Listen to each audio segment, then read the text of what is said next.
Today, we sit down with Clara, a student from the University of Utah who came from South Korea who accomplished the American dream. She has since quit her job to pursue this Korean dessert business full-time. And before we get into this video, guys, we just want to make sure if you guys are enjoying this content, go ahead and subscribe or follow down below so we can keep pushing this out to you guys. And let's get to it. All right, guys. Today we have episode 11. I'm very excited for this one. This is the one I've been kind of anticipating the most. So we're going to be talking with Clara today, a University of Utah student who moved from Korea and turned a dessert brand into one of the most talked about names in Salt Lake by building it out loud on Instagram. So she went from working a 9 to 5 to going viral, and this is how she did it. So let's get into it. Yeah, Clara, we're excited to have you. Thanks for joining us. As you Yeah, know, hi we're the guys. hosts, Brad and Alex here. We met Clara. Just a little background. We met Clara at a Get Seated event at Lasan at the University of Utah a few months back. I think it was back in early spring. I think like January, February. But Yeah, she was able to present on her dessert business, and we got to know her story a little bit better. And it's pretty fascinating, your story, Claire. So that's what we really wanted to highlight thank today. you. And for other viewers, entrepreneurs, or founders who may be interested in hearing your story and being inspired by it so they can apply some of the lessons you learned along the way to themselves. So we kind of want to dive Love into it. your background a little bit. We know that you're a student at the University of Utah, but you also moved from Korea, if I'm not wrong, correct? Yeah, So could you kind of correct. explain that story of why you came to the Mhm. University of Utah and why you wanted to start a business in college and kind of how that came to be? Yeah, for sure. First of all, no, thank you so much for having me. This is super exciting. I'm so stoked to be here. I did move from Korea to Utah around 4 years ago. I still remember it was like August 2022 when I first came to Utah. The biggest reason is because it was kind of like a mandatory decision. So basically, I went to the University of Utah Asia campus, and then it's in Incheon, South Korea. The policy requires you to attend 2 semesters in the main campus in order for you to graduate. Yeah, so it was around the time I had 2 semesters left till I graduated. I needed to move, make the big decision. So I moved here. And honestly, it was very frightening at first because obviously my parents, all my Korean friends, they're in Korea and I'm pretty much the only one out. And also, it's kind of a tricky situation because I have a dual nationality. So I'm a Korean American. I was originally born in Oregon. However, the thing is, I've never actually lived there.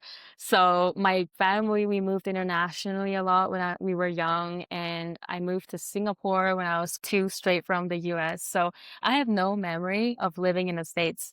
So basically, I was American, but I don't feel like an American. And if I come here, what I expected was people here won't really think I'm from here either. So there's a lot of like concerns and thoughts in my head. As expected, when I moved here, it was pretty, yeah, lonely at first. Like people would ask me where I'm from or where I'm really from. And I got a lot of those questions. And for some reason, I couldn't tell them that I was born in Oregon. I literally just said, I'm Korean. I'm from Korea. And there was a lot of that nationality crisis I faced. And that is pretty much linked to how I started baking in my dormitory at the U. So yeah, it all starts from there. That's awesome. I had no idea. So what was kind of going through your head when or Yeah. before you made that move? Like what made you decide to make that final jump to come over here? Yeah, so the biggest jump was definitely because I had to graduate like at the University of Utah main campus. So it was about time and I decided to make the move because I needed to pursue my education and also I've also wanted to challenge myself. Like I am born in Oregon, but I never had experience living in the States. So what if I actually challenge myself and live in the States and kind of try to feel like an American, to kind of gain that identity back and to kind of study abroad, meet new people, kind of stay out of my safe zone and try new things while I'm still in my 20s. So. Yeah. Was starting a business like even on your radar before you got here or did that come kind of later? Yeah, that's a really good question. And honestly, it was never even close to my mind when I first came here because my main goal when I moved from Korea to Utah was to graduate, get my degree done, and just really kind of gain my American identity back by kind of adjusting to the new surroundings, meeting new people. So, no, business was not even close. But I did have the passion of baking since I was a kid. And then because I felt so lonely, I even felt homesick. I missed Korea so much. I missed my family. And of course, I missed the pastries and desserts I had when I was in Korea. And that kind of led me to find the one thing that grounded me the most, which is definitely baking. And it all started from there. Yeah, I started baking in my dorm. I literally asked my mom to ship me all the baking equipments, ingredients from Korea. And I just started baking whenever I was off class during the weekends. And then when I have a lot of leftovers left, I would share them with roommates, professors, and from there, I kind of grew the connection I was really longing for. So I'm just really grateful to say that it has been a hobby of mine, but it's also kind of the reason I was able to overcome the homesickness and loneliness I felt after moving from Korea to Utah. Yeah, that's really cool. That's a cool story. I am curious, you touched on how your mom would send you the equipment to bake, Yeah. but were you able to also find the ingredients here, or were some ingredients that you need to get shipped as well? Yeah, no, that's a good question. So a lot of the reason I asked my mom to ship them is I already had like a huge pantry at home that was Okay. just fully ingredients and equipments. And I didn't feel like, because my plan at the time was I thought I would have to go back after 2 semesters. Like I wasn't planning to settle down. I was just thinking after I graduate, probably I'm gonna go back to Korea. So why not just bring the equipments I have from Korea to Utah and just use what I have? But at the same time, there's also a lot of ingredients like Korean ingredients like black Yeah. sesame, mugwort, injalmi, which is like roasted soybean powder, which is really hard to find here. So it's a little bit of a mix of both, I'll say. Yeah, no, that's really cool.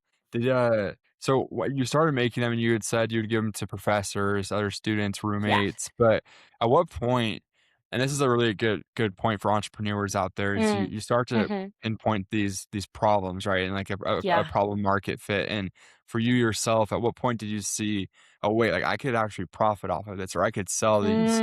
Like Mm. when did that switch come to you? That's a good question. I think it was so this is the thing, like the biggest thought I had when I moved from Korea to Utah is I love desserts and pastries all my life. Like I'm the literally the biggest bread person. And I came here and I realized a lot of the desserts here I try were overly sweet or just coming from a culture where there's like a thing called cafe hopping in Korea. It's just there's so much bakeries and cafes in Seoul that you literally have to go like 5 cafes a day to truly get the most out of it. So coming from a culture there, I just saw that there's a scarcity in terms of like not too sweet desserts, and especially in terms of Asian desserts or Asian like Korean inspired pastries. I had a hard time finding like the stuff I used to like in Korea. So that was when I started baking in my dorm and kind of fulfill that gap I felt. And also the biggest thing is definitely feedback. Like when I share these desserts with people, I get feedback, hey, I've actually never tried anything like this before.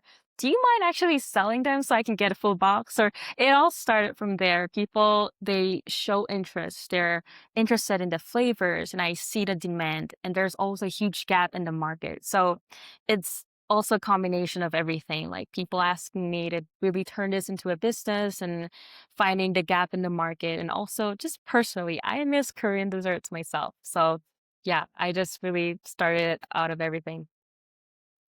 That's awesome. Um, you were working a 9 to 5 while this was happening, right? Yeah. Um, did you find that like the time or like the energy, or like how did you find the time and the energy like to actually Oh, start this? yeah, that's crazy. I honestly, because now I've quit my job, looking back, I have no idea how I was able to juggle everything at once. Um, But since I was building this Qki business, since I was a college student at the U, it slowly started from there. And then after I graduated, I found a corporate job. And then that's when it kind of officially started selling through Instagram. So basically, my whole routine is Monday to Friday, I go to work, I do my marketing job. Saturday would be my bake production day for baking because I would get pre-orders throughout the week. And then Sunday would be my delivery and pickup day where I will pack everything, deliver to house, and have people pick up in my apartment lobby. So basically, yes, my whole weekend was dedicated to this business. Honestly, but the cool thing is, I didn't find it exhausting at all. Like, if anything, I'm the type of person who would bake during the weekends, like just as a hobby. So because of that, it just felt like an extension of my hobby.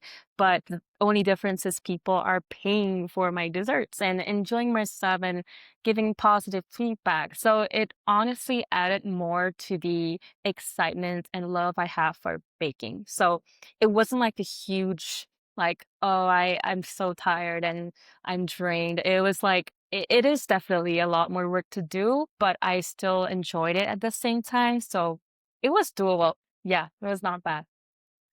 Yeah, that's super impressive. I was looking at Brad, I was like, "That's insane." I remember seeing one Thank of you. your day in the life posts that you had Hmm, posted hmm. on your social media Oh before you yeah. had quit, and it was like you'd woken up at like 4 a.m. to pick up Oh your my gosh. desserts, went to work, Yeah. at lunch you Hmm. packaged them, and then this whole thing, I was like, "Wow, this is pretty incredible." So we were Thank you. curious Yeah. too for you yourself. So you said you had quit your job, right? So what were kind of Yeah. some of the breakthroughs that led to Mm. you being able to just you do the business on your own and be able to provide for Mm. yourself while being here and put aside your job, right? Because like what kind of led to that? Hmm. Because you started selling at cafes and how Yeah. did those relationships come about as well? It's like what were some of those steps to be able to just Hmm. to do this on your own? Yeah, so definitely I've seen a lot of growth. It all started through selling desserts to my friends or professors or whoever close to me through DMs. And then it slowly got bigger. My friends would post stories and tag Qki on their Instagram. Their friends would see it and their friends would come to me and order through a DM. It just slowly expanded through word of mouth. And then I started going to farmers markets. My first farmers markets was I think July 2024. I still remember the day. And we had a huge line. So I saw the demand. And then after that, we keep going to farmers markets almost every month. Then our Instagram also started growing at the same time. And that's around the time where two cafes, one was a Korean tea cafe in Oran called the Tea Barn, and one was a boba shop in Salt Lake called Space Tea. They reached out and they were like, hey, we love to sell your stuff. Like, do you want to do a partnership? And that's when the cafe partnership started. And then it's come to a point where we see the demand, we having partnerships, and we are selling out almost every week. There's long lines every market. And we're like, I just want to open our own storefront. Yeah, how cool would it be if I don't have to transport everything to cafes? I mean, it's a fun thing to do, but at the same time, nothing beats having your own space and having your own brand identity. So it all came to the conclusion where I really need to open a storefront. And it also been a really big dream of mine since I was a kid, since I love baking. I believe every person who loves baking would have a dream of having a bakery of their own. So everything just like, yeah, started really working well together. And then because the demand was so high, I was like, and I was just getting too busy with juggling through corporate and baking at the same time. I think I just felt like it was the right time to let it go and to fully transition to my baking as like a full-time baker. So there was a lot of like decisions I had to make, but yeah, I'm proud to say I don't regret it at all. I feel like that's just so inspirational for any Yeah. aspiring entrepreneurs or people that are trying to start their own bakery. That's genuinely awesome. That's obviously the goal that me and Rose are trying to reach at one point No as well. way. So Yeah. And you guys are yeah, that getting was, there. we're close. We're getting there. Yeah, you guys are Um, there. so at what point did you kind of decide to start showing your actual process on Instagram rather than just like Mm, posting hmm. finished product photos, like actually showing like Yeah. the video footage itself? It was a huge moment for me because I had a degree in marketing and I was also a social media specialist at doTERRA, which is my corporate job before. And because a lot of the things I do at work is actually kind of building the business for myself because I'm learning things about social media. The biggest thing we learn at work, or at least in my position, was how do you hook people in within 3 seconds? And that was like my literally mission for the entire like time there. I was thinking what kind of wording, what kind of caption, what kind of like viral or even like a hook should I use to lure people in? And because I've been doing that for 2 years, it was just so natural for me to think, I mean, I'm doing all this behind the scenes process and storylines for my corporate job. And I literally run a business for my own. Why don't I just kind of implement that to my own business? And then at the same time, I was like doom scrolling and I see so many bakeries show the process and behind the scenes of their stuff. And I'm like hooked. I'm just looking at it and just thinking how fascinating it is to see their everyday life. So it really naturally transitioned to me posting picture perfect stuff and posting stories and behind the scenes the whole process, and it just gave me a huge realization that people love stories. Like, of course, picture perfect images of your desserts could be a thing. There are people who love that stuff, but however, in order to really connect with a business or a brand, I believe that having a really strong story and sharing that with people kind of builds that connection. And also it just has people like remember your brand like in a long run. So that's how it all started. Yeah, 100%. Couldn't agree more. We've been trying to implement the same thing with our social media strategy as well. And Oh I no wanted to way, ask yeah. you, as you started pivoting towards that in Hmm. your marketing and your branding and Instagram and showing more of the story, did you see that have a direct correlation with your sales and like being able to improve your business as well? Like what as your Ooh. Instagram grew, did your sales grow as well? Yeah, 100%, like even 1,000%. I think after because we had a really viral reel that blew up like early this year. It was one of the reels where we're like, we want to open a storefront, but we need your help because we're starting this Kickstarter campaign. And that reel, we got like close to 126,000 views and it just got so much traction. Yeah, and then ever since then, I think the next pop-up we did after that reel blew up we sold out in like an hour, less than an hour. And there were lines around the block of the building. It was just so insane. And I still remember talking to the customers and they were all like, we saw your reel and we had to come. So it's just insane how like kind of sharing your story and just your thoughts and how you're trying to build this storefront. And it's just it connects with so many people and it makes them want to buy your stuff because it's all connected. So yeah, definitely a huge increase in sales and just people finding us for sure.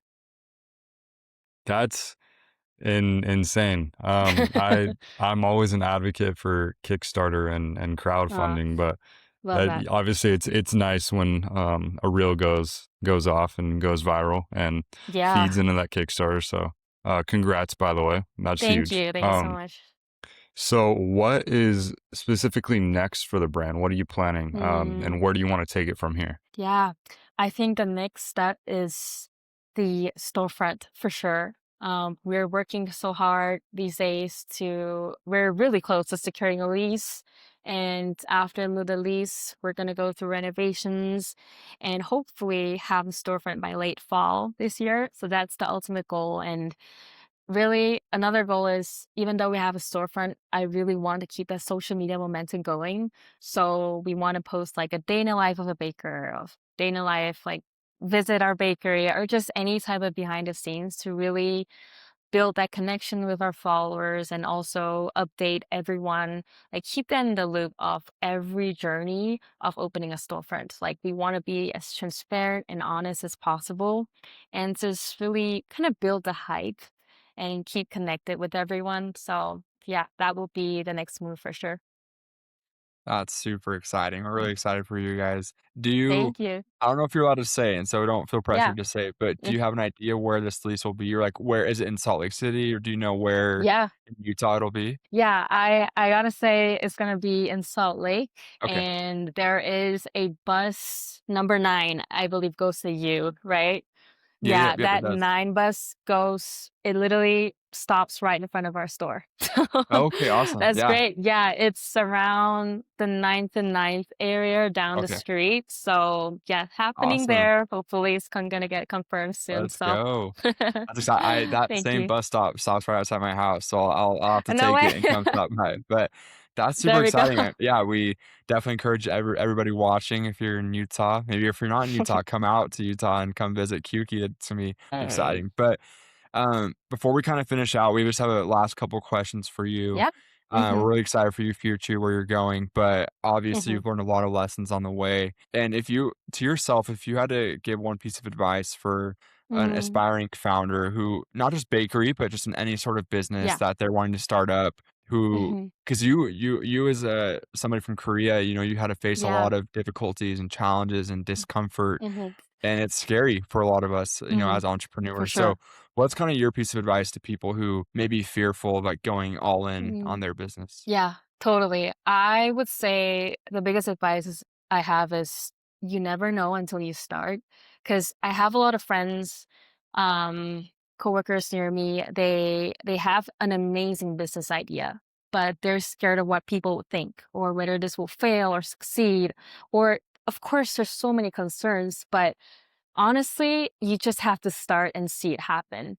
And I did see a reel recently, and this just really changed my idea of how I think. But it was someone saying, you just make a choice and make that the best decision you ever made. Like, we oftentimes worry so much about whether this will work or not, this will fail, would I go bankrupt and all that. But honestly, you just have to make the choice and just see it happen for yourself and prove to yourself and others that it is happening. Yeah. And honestly, if I another advice I have is if you have an amazing business idea, um, try to like test the waters and see what people think about it. Like get as many feedback as you can. For example, for me as a baker, I tried to do a lot of like soft launches. I did a lot of pop-ups, light sales through DMs, and seeing the demand, it just gave me more confidence that this is something that can actually happen. So it's just being realistic at the same time. You really need to test the waters. So yeah, that's what I got. That's huge. That's great advice. Thank you. Um, for in terms of you and yourself, where do you kind of see you and this brand Mhm. in like 5 to 10 years?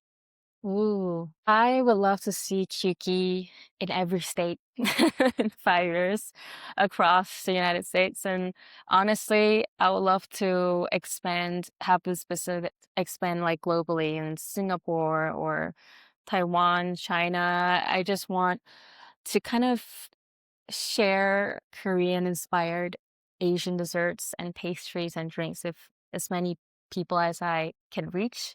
And I just want to spread the message that it's it's somewhat like creating like a nostalgic memory. There's a lot of people like me who felt homesick and who just needed a touch of home, who just really misses their friends and family. And I feel like food or desserts can be such a great connection. Like it could be a good replacement for that. And just connecting all those good memories you have from childhood and through Korean desserts, that would be a huge dream of mine too.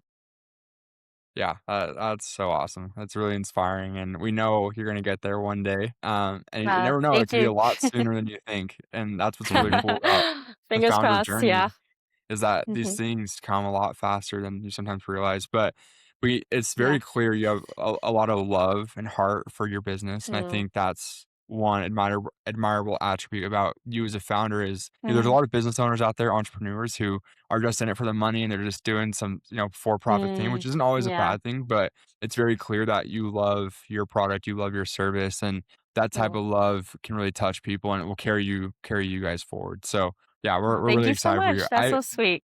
I have a more fun question for you, just Yeah. kind of interested, but what's been kind of the most popular desserts of your business for Americans? I'm just curious, like for people locally, Ooh. what do they find Yeah. to be their favorite pastry from you? I literally have an answer right as you said that question. I think it's salt bread. So Okay. it's Okay. this it's called sogeumppang. It originated from Japan, but Korea kind of popularized it through their trendy cafes and it's like somewhere between a croissant and a pretzel. And it's just so buttery, so soft, but the bottom is crispy. So it has the amazing combination of textures. And I just met so many people who just told me it was the best bread they ever had in their life. And they just come back for those salt breads. Yeah. So definitely salt breads are a thing and hope you guys can try it one day too. And then closing question. I don't know if you have Yeah. any more questions, Rose. But I wanted to ask, would you still be doing this every day if you weren't getting paid? Mm, I mean, that's a tough question, but I think I honestly would, because Mm-hmm. it was such a natural transition for me from a hobby to a business. And I think if I never even thought of this would be ever happening, I would still be at home baking for Mm-hmm. fun. So yeah, definitely 100%. I think that's what entrepreneurship should be at the end of the day. Not one foot Mm, in, one foot out. You should just love be that. all in, focused on it. And if Yeah, you're able to do it without getting paid, then mm, you know you've arrived at your destination. exactly. So Yeah, that's a good episode 11, question. guys. Mm. Thank you, Clara, for hopping on. We appreciate it. It Thank was a you. really fun conversation.